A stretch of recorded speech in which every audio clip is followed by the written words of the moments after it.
Today we are tackling burner missions, content I've been terrified of since they dropped. My fear was both justified and completely wrong. We're starting off with burner teams. Missions you can run in a Kestrel? Let's get into it. If you're looking for practical EVE guides and stories from the world of New Eden, you're in the right place. Welcome back everyone, I'm Lynn Rankin. If you're trying to figure out EVE Online and carve out your path in New Eden, you're where you need to be. Burner missions are a set of challenging level 4 missions introduced in 2014 as close to PvP as possible, mostly with their increased tank and cheater level of DPS. Their brutality kept me away until now. Burner missions are unique in that because of their difficulty, you can freely decline them with no penalty with your mission agent. I was scared. Too difficult, too expensive, death was almost guaranteed. So what was the point? I was dead wrong. Anomic teams, the introductory burner level, can be done in a cheap Kestrel in just a few minutes. There are 4 anomic team variations, one for each empire. Each one has a single assault frigate protected by 2 logistics frigates. Normally you would tank the boss and eliminate at least 1 healer to win.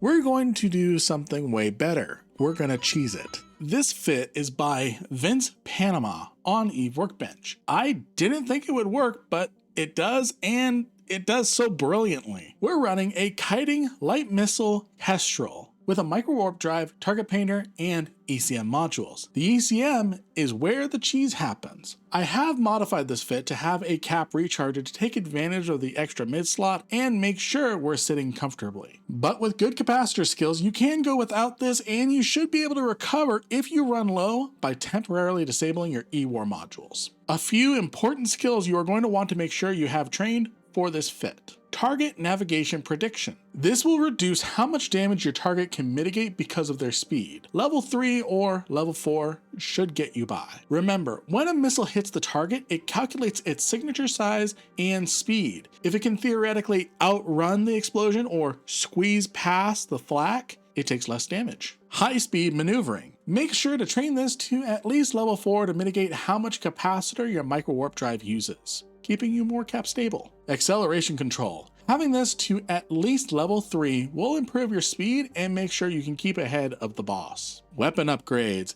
Having this at least level 4 will make sure you can fit the weapons properly to your ship. Electronic warfare and target painting. Make sure to have these to level 3 at a minimum. With your ECM module, if you are having trouble, you can try overheating for a cycle or 2. Make sure to have thermodynamics trained in order to not burn out after 1 cycle. And for fitting skills, make sure you have CPU management, power grid management, capacitor management, capacitor systems operations, electronic upgrades, and energy grid upgrades to level 4 at minimum. Again, a lot of these skills should be at or close to these levels already, given that we are at level 4 missions. And if you haven't done so already, you can get 1 million free skill points using the link in the description below to become my recruit. The biggest hurdle we have to deal with is the logistics frigates, since they delay the fight and completely counter our DPS on the assault frigate until dealt with. And it takes a long time to eliminate them in order to finally deal with the boss. I'll share how we're going to deal with them in just a second. When we arrive at the acceleration gate that will take us into the site, we first set our default keep at range setting to 35,000 meters. This is done by right-clicking the keep at range button and setting a new default, so all we need to do is click it. Then once we activate the acceleration gate, we need to start moving in the exact opposite direction we enter the pocket from after we end warp. But we're going to keep our MWD turned off for right now. The enemy frigates will start moving towards us at about 1 kilometer a second. Once the assault frigate is within 35 kilometers, we hit the keep at range button and turn on our micro warp drive. This will keep us at a steady 33 to 36 kilometers away from the assault frigate. Now that we are safe from the assault frigate in a perpetual chase, activate your ECM on the logistics frigates. On a success, the Logi frigate that gets jammed will return to its starting location, and because they are all moving at the same speed, it will never catch back up to the assault frigate to heal it. Repeat this and jam the other Logi frigate. You may need to overheat a cycle or two if your RNG is bad for getting successful jams off. And once both of the Logi frigates have been jammed, remember at this point one of them should already be back at the starting location, activate your target painter on the assault frigate and start pumping damage in.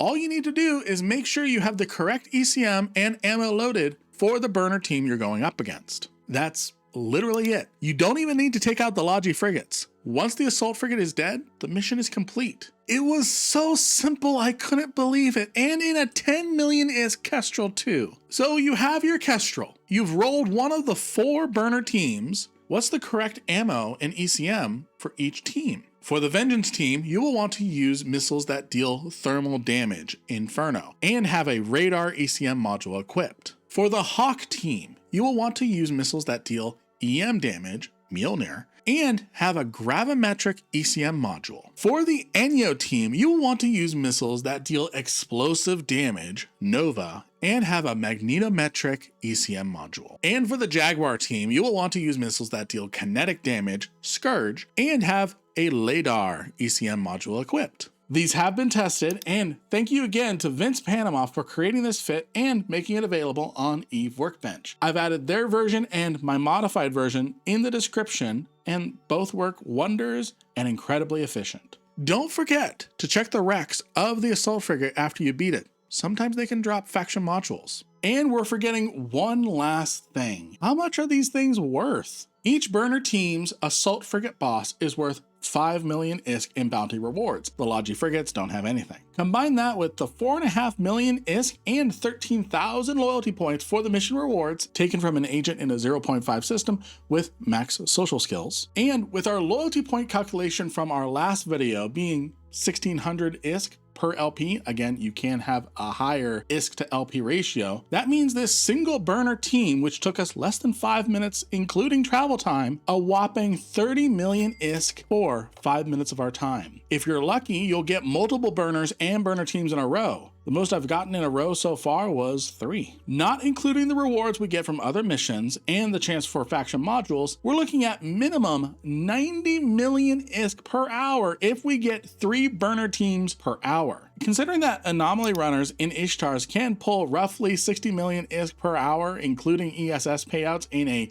100% BRM system, and not even including the loyalty points and ISK and potential drops we're getting from level 4 missions just to get these burners, you can start to see the potential ISK per hour missions can offer. That's the first of 3 levels of burner missions. The next video we cover on this subject will be about burner agents. Those do require specialized fits and can be quite dangerous, but I'm going to teach you how to do these missions as safely as possible. To the point, it is so easy, you need to make sure you don't fall asleep. Subscribe so you don't miss it. Remember, ships in EVE are like ammo. You are immortal, and everything blows up eventually. Don't let losses discourage you. It's part of your journey. And you don't need perfect skills, just enough to have fun. If you enjoyed this video, please like and subscribe so you don't miss my next upload. If you loved it, check out my creator codes in the description. They help keep the channel going. You might also enjoy my video on how to complete the Fractured Legacy epic arc and experience more of the evolving EVE story. A huge thanks to my YouTube and Patreon members for making this possible. Bye-bye now.